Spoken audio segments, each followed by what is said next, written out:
Bonsoir et merci de votre fidélité à la première édition d'information de la soirée sur Al-Oula. Voici les titres. Le premier forum, ou plutôt le premier sommet Corée-Afrique, s'est ouvert aujourd'hui à Séoul. Sa Majesté le roi Mohammed VI y est représenté par le président de la Chambre des représentants, Rachid Talbi El-Alami. Le Maroc convaincu que le partenariat Afrique-Corée est une valeur ajoutée aux efforts de progrès du continent, a souligné le président de la Chambre des représentants dans une allocution au nom du Royaume du Maroc. Le Maroc, dont le souverain Sa Majesté le roi Mohammed VI préside le comité Al-Quds, souligne l'importance des propositions présentées par le président américain visant notamment à favoriser l'établissement d'un cessez-le-feu durable à Gaza, l'accès de l'aide humanitaire et la protection des civils. Les États-Unis expriment leur gratitude à Sa Majesté le roi pour l'aide humanitaire à Gaza et soulignent l'importance du soutien du Maroc à l'initiative du président américain. La vision royale en matière de coopération africaine et de partenariat multilatéral dans la lutte contre le terrorisme, mis en avant lors de la 3e édition de la réunion de haut niveau des chefs d'agences de lutte contre le terrorisme et de sécurité en Afrique, plateforme de Marrakech, tenue aujourd'hui à Fès.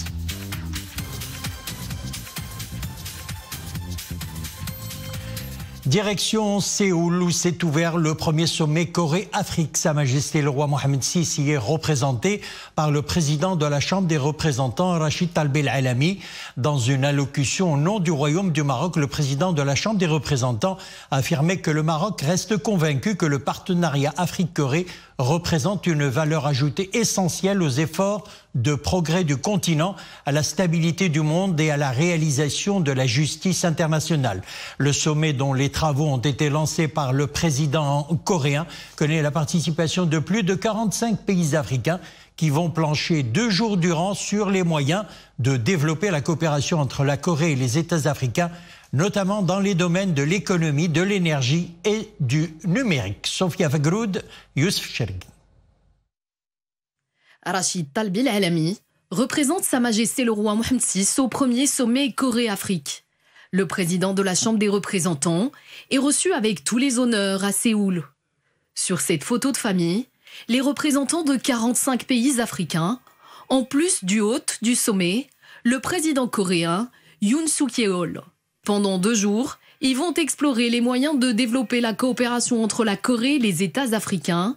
Parmi les domaines privilégiés, l'économie, l'énergie ou encore le numérique. Cet événement entend jeter les bases d'une coopération étroite entre l'Afrique et la Corée. Séoul avait annoncé en 2006 l'initiative de la Corée pour le développement de l'Afrique. Rachid Talbi El-Alami a affirmé que le Maroc reste convaincu que le partenariat Afrique-Corée représente une valeur ajoutée essentielle aux efforts de progrès du continent, à la stabilité du monde et à la réalisation de la justice internationale. Et de noter que depuis l'accession de Sa Majesté le roi Mohammed VI au trône en 1999, le Maroc a signé plus de 1000 accords et protocoles de coopération avec 40 autres pays africains, portant ainsi le nombre d'accords liant le royaume aux pays du continent à 1500. Le souverain a veillé depuis l'an 2000 au lancement de plusieurs initiatives et à la mise en place avec les présidents de pays africains de projets de développement structurel. Une vision à long terme visant l'émergence d'une Afrique nouvelle, une Afrique forte et audacieuse qui défend ses intérêts. Rachid Talbi El-Alami a dans ce sens rappelé l'importance stratégique du projet de gazoduc Nigeria-Maroc qui vise à contribuer au développement de 13 pays africains et à leur fournir une matière vitale pour le progrès, à savoir l'énergie. Ces différents projets incarnent la volonté d'octroyer aux peuples africains le droit au développement et leur permettre de bénéficier du développement industriel, technologique et scientifique et d'accéder aux services de base. Le Royaume du Maroc, dont le souverain, Sa Majesté le roi Mohammed VI préside le comité Al-Quds, souligne l'importance des propositions présentées par le président des États-Unis d'Amérique, son Excellence Joe Biden, visant à favoriser l'établissement d'un cessez-le-feu durable à Gaza, l'accès de l'aide humanitaire, la protection des civils, le retour des déplacés, ainsi que la reconstruction des zones détruites. C'est ce qu'indique le ministère des Affaires étrangères, de la coopération africaine et des Marocains résidant à l'étranger. Le Royaume du Maroc espère que les différentes parties concernées vont adhérer à cette initiative et s'engager à mettre en œuvre ces différentes phases, précise le communiqué. Le Maroc continue de croire qu'une paix durable au Moyen-Orient passe inéluctablement par une solution à deux États. Un État palestinien sur les frontières de juin 1967, avec Jérusalem-Est comme capitale, vivant côte à côte avec un État israélien, conclut le communiqué. Et puis le chef de la diplomatie américaine, Anthony Blinken, a exprimé la gratitude des États-Unis à Sa Majesté le roi Mohammed VI pour les contributions humanitaires du Maroc à Arza, tout en soulignant l'importance du soutien du Maroc à la proposition du président des États-Unis d'Amérique visant à parvenir à un cessez-le-feu durable à Arza et à garantir la libération de tous les otages. C'est ce qu'indique le porte-parole de la diplomatie américaine, Matthew Miller, dans un communiqué publié hier à Washington à l'issue d'un entretien téléphonique entre le secrétaire d'État et le ministre des Affaires étrangères, de la coopération africaine et des Marocains résidant à l'étranger, Nasser Bourita. Le chef de la diplomatie américaine a en outre souligné l'importance du soutien du Maroc à la proposition du président Biden comme moyen de construire une région du Moyen-Orient plus intégrée, plus pacifique et plus stable, a relevé le porte-parole.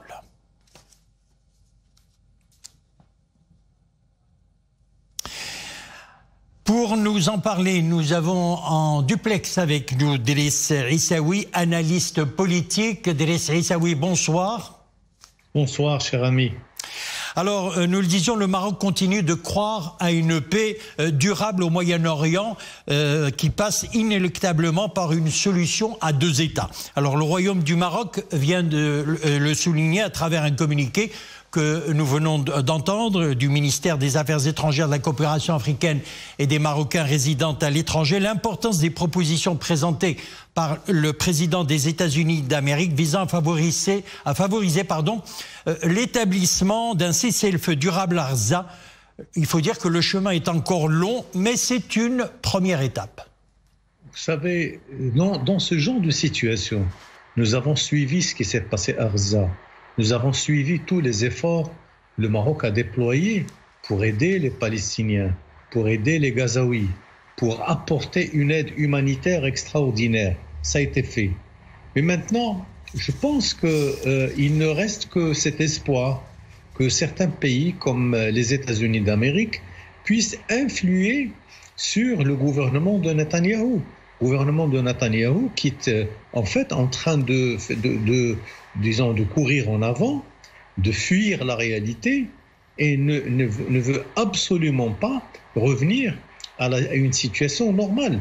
Alors maintenant, la question qui se pose, c'est comment faire en sorte que les Gazaouis, que les Palestiniens puissent vivre dans leur propre État, comme ça a été demandé depuis 1967, et comment justement faire en sorte que les Palestiniens puissent ne plus souffrir de la pression que leur impose l'État israélien, particulièrement le gouvernement Netanyahou, qui est un gouvernement de guerre. Et ils n'ont aucune logique aujourd'hui que celle de détruire définitivement tous les Palestiniens, tous les Arabes dans cette région. Donc moi je pense que le Royaume du Maroc a choisi la voie de la sagesse. Le Royaume du Maroc, ne l'oublions pas, le roi du Maroc est le président du comité Al-Quds. Nous avons également le bras séculier du comité Al-Quds, c'est Beit Al-Quds, qui finance énormément de projets. Absolument, au niveau de la Palestine, et qui est une institution extraordinaire. Maintenant, attendant, il faut toujours espérer que demain sera meilleur qu'hier, meilleur qu'aujourd'hui. Et je pense que les Palestiniens ont l'intelligence du moment pour pouvoir travailler, agir et surtout faire en sorte que les choses se fassent. Parce que maintenant, ce qui est demandé, c'est que la libération des otages. Ça, c'est une autre question aussi. Nous allons en parler.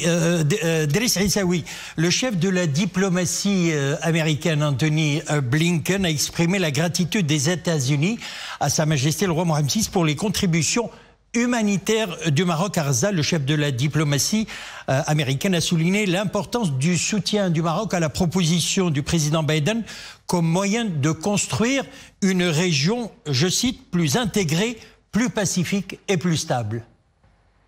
Ça, c'est un espoir, il faut le dire. C'est normal que le ministère des Affaires étrangères américain puisse exprimer cela. Effectivement, depuis un moment, tous les pays du monde entier regardent avec beaucoup d'attention ce qui se passe sur le territoire de Gaza, sur ce qui se passe au niveau pour les Palestiniens. Aujourd'hui, nous ne voyons que les résultats qui nous font mal, parce qu'on ne peut plus accepter que des enfants, des femmes, des vieillards, etc., soient pilonnés par les forces israéliennes. Nous espérons, sincèrement, et ça c'est l'espoir formulé par le Royaume du Maroc, par tous les démocrates, par tous les pays qui aiment la vie et qui ont dit que nous sommes pour à ce que les Palestiniens puissent bénéficier justement d'une aide humanitaire réelle. Et c'est ce qu'ils ont fait.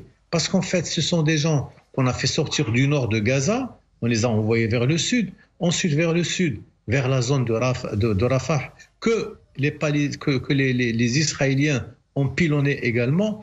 Donc finalement, on ne peut pas accepter qu'une telle situation puisse continuer, d'autant plus, moi je vous dirais une chose, oui, mais ce qu'il y a, c'est que même les Israéliens se sont révélés contre Netanyahou. La politique menée par Netanyahou. Absolument. Driss Essaoui, analyste politique, merci d'avoir été notre invité du journal ce soir. Merci. Merci à vous. La vision royale en matière de coopération africaine et de partenariat multilatéral dans la lutte contre le terrorisme mise en avant lors de la 3e édition de la réunion de haut niveau des chefs d'agence de lutte contre le terrorisme et de sécurité en Afrique, plateforme de Marrakech. La réunion s'est tenue aujourd'hui à Fès. Dans une allocution prononcée à l'ouverture de cette réunion, le ministre des Affaires étrangères a souligné que la plateforme de Marrakech correspond parfaitement à la vision éclairée de Sa Majesté le roi Mohamed VI en matière de coopération africaine, en se basant sur les principes de l'appartenance africaine, la capacité de l'Afrique à trouver des solutions à ses propres défis et de la prise d'initiative dans ce sens. Sophia Fegrout. Autour de la table, les chefs d'agence de lutte contre le terrorisme et de sécurité en Afrique, plateforme de Marrakech, mais aussi le chef de la diplomatie Nasser Bourita et le secrétaire général adjoint du Bureau des Nations Unies contre le terrorisme, Vladimir Ivanovitch Voronkov. La plateforme de Marrakech est un espace de dialogue pour discuter et réfléchir à une action commune africaine contre la menace terroriste. Dans une allocution prononcée à l'ouverture de cette réunion, le ministre des Affaires étrangères a mis en avant la vision royale en matière de coopération africaine et de partenariat multilatéral dans la lutte contre le terrorisme. Et d'ajouter, la plateforme de Marrakech se base sur les principes de l'appartenance africaine, la capacité de l'Afrique à trouver des solutions à ses propres défis et la prise d'initiative dans ce sens. Abordant l'évolution de la menace terroriste en Afrique, Nasser Bourita a précisé que 60% des victimes du terrorisme dans le monde se trouvaient en Afrique subsaharienne et que l'Afrique de l'Ouest, à elle seule, a connu plus de 1800 attaques terroristes au cours des 6 premiers mois de l'année dernière. Par ailleurs, le ministre s'est félicité de l'évolution constante et positive de la plateforme de Marrakech. Cette 3e édition tenue à Fès connaît la participation d'une 60aine de délégations représentant les États membres de l'ONU, dont les États africains et des partenaires du continent, ainsi que des organisations régionales et internationales. Nasser Bourita a également appelé les pays du continent à se pencher davantage sur la question de l'utilisation des nouvelles technologies, notamment l'intelligence artificielle et les drones. Entre le Maroc et le Bureau des Nations Unies pour la lutte contre le terrorisme, il existe un partenariat stratégique. Parmi les initiatives phares, l'ouverture en 2021 à Rabat du Bureau des Nations Unies pour la lutte contre le terrorisme pour la région Afrique. Sa mission, renforcer les capacités des États africains en matière de lutte contre le terrorisme. Plus de 1500 agents de force de l'ordre, provenant d'une 30aine de pays africains, ont déjà été formés dans ce cadre. Le chef du gouvernement Aziz Akhnouch a présidé aujourd'hui à Rabat la 10e réunion de la commission interministérielle chargée du programme de reconstruction et de réhabilitation générale des zones sinistrées par le séisme d'El Haouz. Une réunion axée sur l'examen de l'avancement de la mise en œuvre de ce programme conformément aux hautes directives de Sa Majesté le roi Mohammed VI. La commission a ainsi constaté que 56 607 familles ont pu toucher à fin mai 2024 un montant de 20 000 dirhams en tant que premier versement au titre de l'aide à la reconstruction des logements effondrés, totalement ou partiellement, pour une enveloppe budgétaire de 1,1 milliard de dirhams et un taux de réalisation de 95%. 6 927 familles ont touché le deuxième versement pour une enveloppe de 122 millions de dirhams. La commission a en outre constaté que 63 363 familles ont bénéficié de l'aide mensuelle de 2500 dirhams jusqu'à mai 2024 pour une enveloppe budgétaire de quelque 1,2 milliard de dirhams.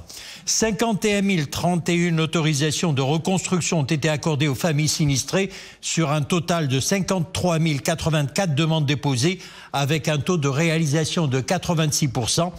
Et puis dans le secteur agricole, la distribution de 353 830 quintaux d'orge a bénéficié à fin mai dernier à 48 581 agriculteurs dans les zones sinistrées. Et puis l'opération de distribution gratuite de têtes de bétail aux éleveurs sinistrés lancée en janvier dernier se poursuit avec la distribution de 12 180 têtes de bétail dans la perspective de la distribution d'un effectif global de 70 000 têtes. Nous célébrons aujourd'hui la Journée mondiale de l'océan, l'occasion de sensibiliser les plus jeunes à cette cause. La pollution plastique impacte dangereusement le Grand Bleu et c'est dans cet esprit que s'inscrivent une grande partie des actions menées par la Fondation Mohammed VI pour la protection de l'environnement. Sous le leadership royal, la lutte contre ce réseau s'érige à la tête des engagements personnels entrepris par Son Altesse Royale, la princesse Lalla Hasna, qui préside cette fondation. Zaki Abdelkas, Oumay Rabli. Préserver l'environnement et lutter contre la pollution des océans et des plages. La Fondation Mohammed VI pour la protection de l'environnement, présidée par Son Altesse Royale la princesse Lalla Hasna, prend la mesure de l'urgence climatique. Et cela au travers de nombreuses initiatives mises sur pied. Plus de 2 décennies au service de l'environnement très riche en réalisations. Différentes initiatives, déplacements et actions de Son Altesse Royale portant haut et fort la parole du Maroc à l'étranger, toujours au service de l'environnement.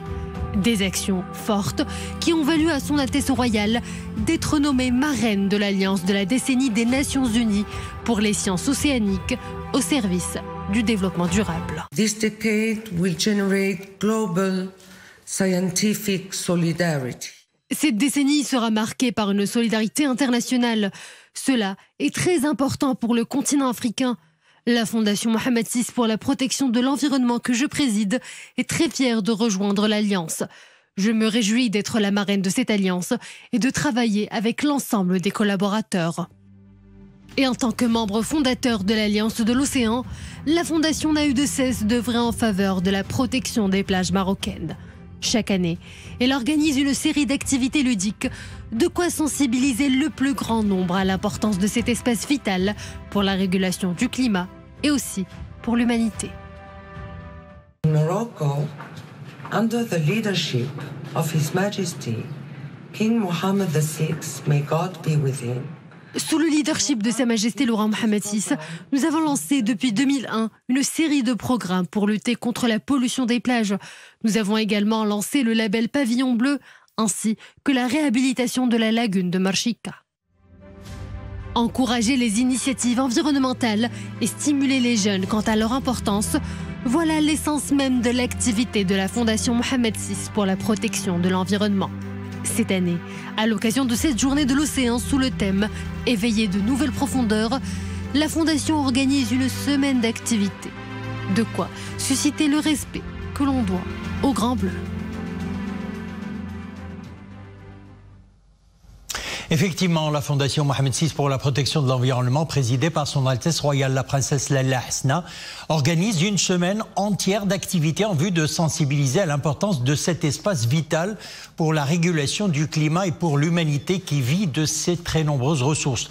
Organisée à l'occasion de la Journée mondiale de l'océan, plus de 500 jeunes auront ainsi l'opportunité de participer du 3 au 8 de ce mois à des activités organisées dans 8 régions littorales du royaume. Ils auront l'occasion de visiter divers sites maritimes tels que le port Tanger-Med, le bateau scientifique Sherif Idrissi de l'Institut national de recherche halieutique à Agadir, des phares à Tanger, Casablanca et Safi, des stations de dessalement d'eau de mer à Al-Hoceima, Agadir et Laayoune, ainsi que des fermes aquacoles à Tétouan et Dakhla. On passe à l'actualité internationale à présent. La situation reste toujours tendue à Arza. Des bombardements aériens et des tirs d'artillerie ont visé aujourd'hui la bande du nord au sud où Israël poursuit sans répit son offensive contre le Hamas après l'annonce de la mort de 4 otages tués dans le territoire palestinien. Un témoin a signalé des tirs d'artillerie à Khan Younes, une ville en ruine à quelques kilomètres de Rafah. Les bombardements ont fait au moins 3 morts dans la ville de Arza dans le nord, selon la défense civile, et 4 morts dans le camp palestinien de Boureij, dans le centre du territoire. L'offensive israélienne dans la bande de Gaza a fait jusqu'ici 36 550 morts, dont 71 en 24 heures selon des données du ministère de la Santé du gouvernement de Gaza dirigé par Hamas. Page espace, l'agence spatiale américaine NASA et Boeing devraient lancer demain la première mission habitée du vaisseau spatial Starliner vers la station spatiale internationale. Le vaisseau aurait dû être lancé samedi à bord d'une fusée Atlas V depuis le complexe de lancement spatial 41 de la base de lancement de Cap Canaveral en Floride, mais la mission a été annulée quelques minutes avant le lancement en raison de problèmes techniques, un problème au niveau d'une seule alimentation électrique au sol dans l'un des 3 châssis redondants qui alimentent un sous-ensemble de cartes informatiques contrôlant diverses fonctions du système.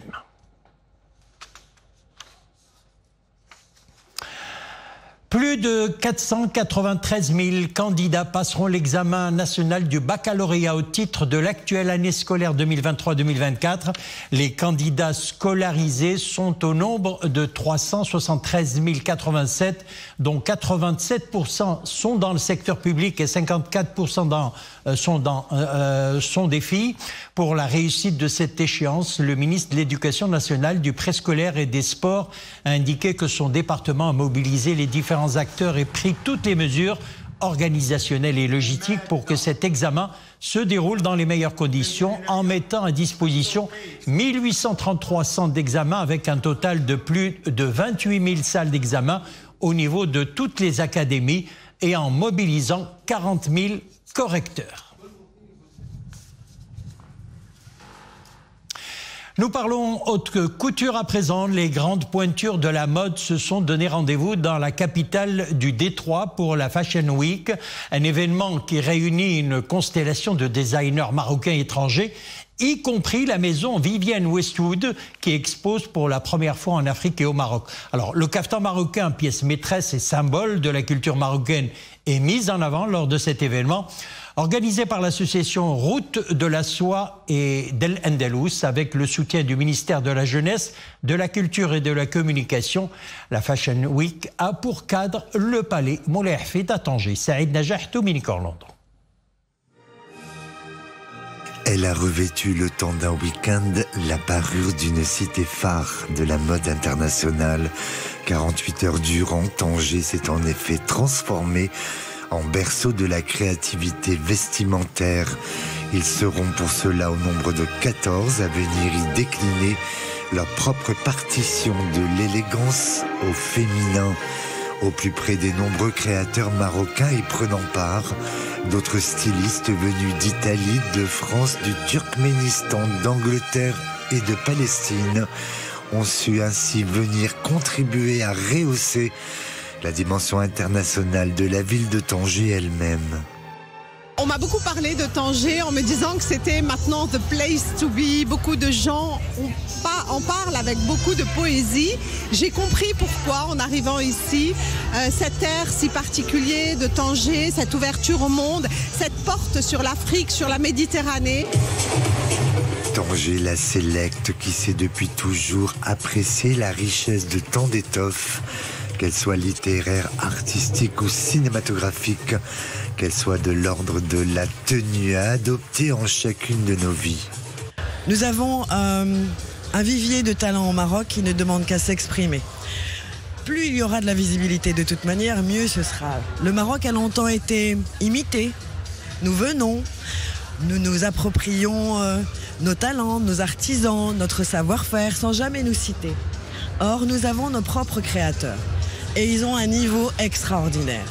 Donc pour moi, Tanger, c'est l'une des portes qui va permettre de s'ouvrir au monde et de s'exporter.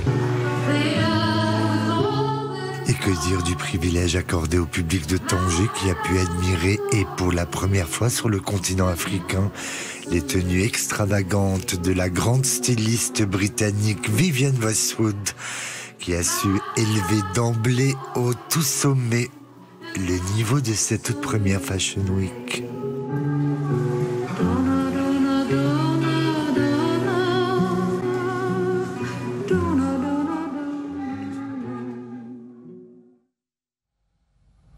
Voilà, c'est avec cette page consacrée à la haute couture que nous refermons l'édition. L'info revient à 21h sur Oula. Excellente soirée. On se donne rendez-vous demain, 18h30.